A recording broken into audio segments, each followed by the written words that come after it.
black markets have existed throughout the history of mankind. They are a shadow of the real-world economy that operates in the alleyways and the underworlds of our everyday society. With the dawn of online multiplayer gaming, the black market has found a new home, a place to proliferate in anonymity. Black markets need an in-game player-to-player trading mechanism to take off. There must be low regulation, real-world value, and a large enough player base to support it. Black marketeers today look at games that have many kids playing them, kids willing to swipe their parents' credit card at nearly any cost to get what they want.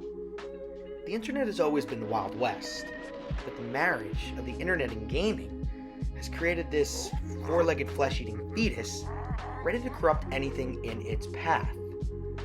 The influence and power of the black markets in gaming have eclipsed expert projections, with some of the most popular games in gaming history guilty of these million-dollar markets.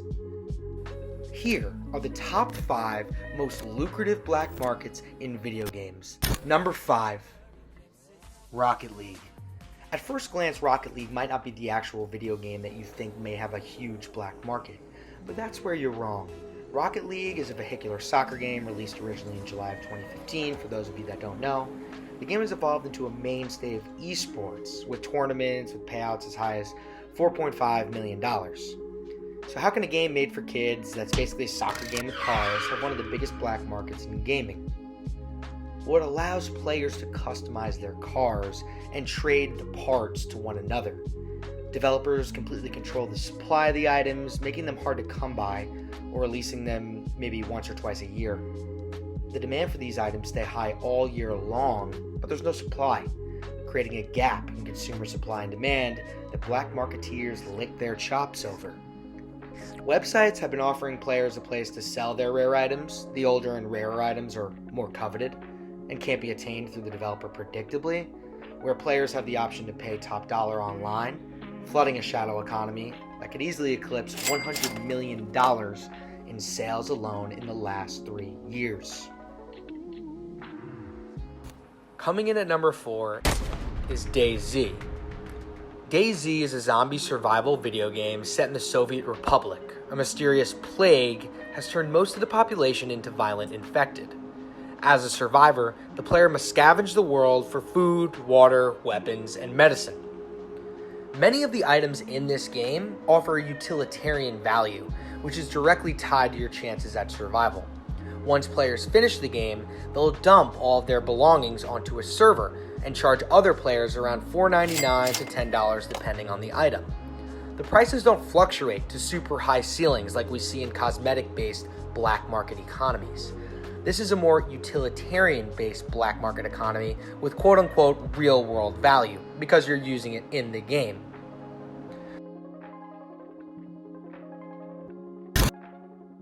Coming in at number 3 Habbo Hotel.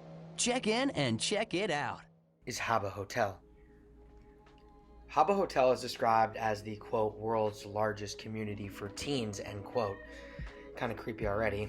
The unregulated nature of Habbo Hotel has turned it into one of the most frightening experiments of free market capitalism to date. Massive pyramid schemes, a ring of child pedophilia, and pay-for-promotion governments were commonplace in Habbo in its prime. The developers turned a blind eye to much of the black market dealings in the game because they made so much money off of it. The social value of items drove the real-world value of these virtual quote-unquote Habbo items through the roof. Players would literally purchase massive amounts of coins directly for cash from the developer in order to pay for the items on the black market. Sulaki, the Finnish company, and I could be butchering the pronunciation, behind teen online title Habbo Hotel, has reported financial results back in 2010 at Habbo's peak at about 56 million euro per year. That's $63 million. It's reported that the black market for Habbo Hotel has the potential to be one of the most lucrative virtual economies the world has ever seen at its peak in 2010. Coming in at number 2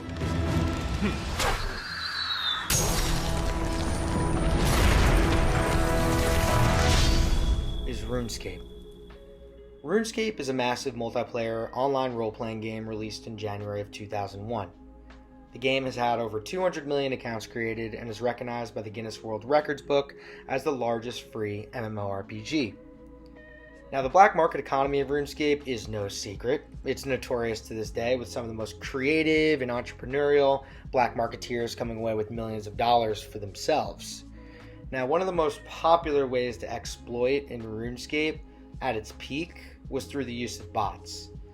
A bot is a person or a program that will help grind XP for you on an account in exchange for cash. Many botting services are programs, but a few have real people in Asia and India making pennies on the dollar to grind your account. It's said that botting became so popular in RuneScape that a large percentage of players online weren't even real players. They were just people paying for someone else to play for them. A lot of these botting accounts were actually mining or crafting in order to sell items that would help the player make money in the game. The botting was an economic tool more so than just a leveling tool. With that being said, the other side of botting is then to sell the fully upgraded account. In 2016, the value of a fully maxed out character in RuneScape was about $250.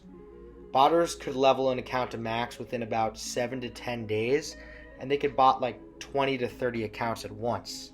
You do the math. That's a pretty handsome profit. Coming in at number 1, the largest, most lucrative black market economy in gaming history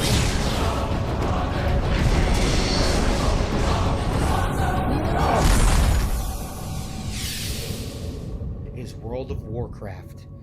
Now, the reinvigoration of World of Warcraft through the re-release of Classic has flooded the black markets again with cash. WoW is the biggest MMORPG to date, with a very complex economy of buying and trading that has opened Pandora's box in terms of what people will pay for an item virtually. Selling accounts is a hugely common practice in WoW, so common that many players used Bitcoin in the early to mid 2000s as a currency on the black market to acquire these accounts. Many of the Bitcoin used is now worth millions of dollars. Additionally, Chinese prison camps used to feature World of Warcraft cells, where inmates would be forced to grind accounts for resale of the accounts on the black market. WoW is easily the largest scalable black market economy of any game and has completely changed the way we look at virtual currency in the real world. Well, there you have it, guys. The top 5 most lucrative black markets in gaming. Hope you like what you saw. We have a lot more content on the way. And as always, like and subscribe to BEC Media. Until next time, peace.